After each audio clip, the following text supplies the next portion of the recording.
Municipal ఎన్నికల్లో భాగంగా ప్రచారంలోకి వెళ్లినప్పుడు ప్రజలు మాజీ ముఖ్యమంత్రి కేసీఆర్ చేసిన అభివృద్ధి పనులను గుర్తు చేస్తున్నారని మాజీ మంత్రి సత్యవతి రాథోడ్ అన్నారు. మున్సిపాలిటీ ఎన్నికల సందర్భంగా ములుగులో పర్యటించారు మాజీ మంత్రి సత్యవతి రాథోడ్. ఈ సందర్భంగా 15వ వార్డులో బీఆర్ఎస్ పార్టీ అభ్యర్థి రేసోజు పద్మ వేణుగోపాలాచారిని గెలిపించాలని ప్రచారం చేశారు. ఇంటింటి ప్రచారంలో భాగంగా ప్రజలను కలుసుకొని సమస్యలు అడిగి తెలుసుకున్నారు. గ్రామ పంచాయతీగా ఉన్న ములుగును జిల్లాను చేసిన ఘనత కేసీఆర్దే అన్నారు. జిల్లాలో ట్రైబల్ యూనివర్సిటీ స్థల సేకరణ, medical hub, collectorate, medical college, nursing college, Eturnagaram డివిజన్ను, అదేవిధంగా ములుగు జిల్లాలో 104 గ్రామ పంచాయతీలు ఏర్పాటు చేశారని గుర్తు చేశారు. ములుగు మున్సిపాలిటీ ఏర్పాటుకు కృషి చేసిన ఘనత కేసీఆర్దే అన్నారు. అభివృద్ధిని చూసి ప్రజలు ఓటేయాలని కోరారు. జై తెలంగాణ, జై తెలంగాణ, జై తెలంగాణ.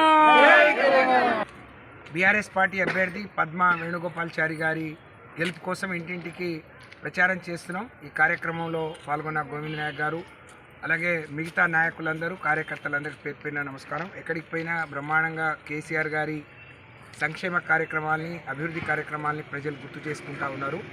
ములుగుకు సంబంధించి ఒక నియోజకవర్గ కేంద్రంగా ఉన్న ములుగు, ఒక గ్రామ పంచాయతీగా ఉన్న ములుగు ఇవాళ జిల్లా అయింది అని అంటే అది కేసీఆర్ గారి చొరవ, కేసీఆర్ గారు దీవెనతోని జిల్లా అయింది.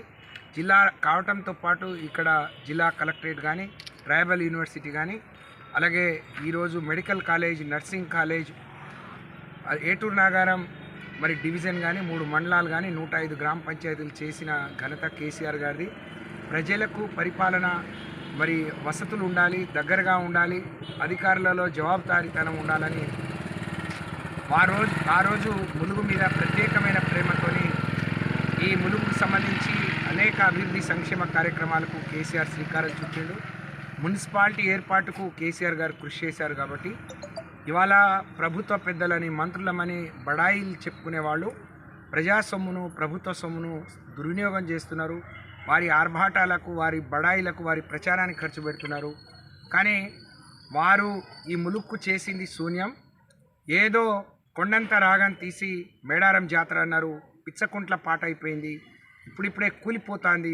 1000 ఏళ్ళు అన్నారు, 1000 గంటలు కూడా ఆ కట్టడాలు నిలవకుండా రాలిపోతున్నాయి, కూలిపోతున్నాయి. భక్తులు శాపనార్థాలు పెడుతున్నారు.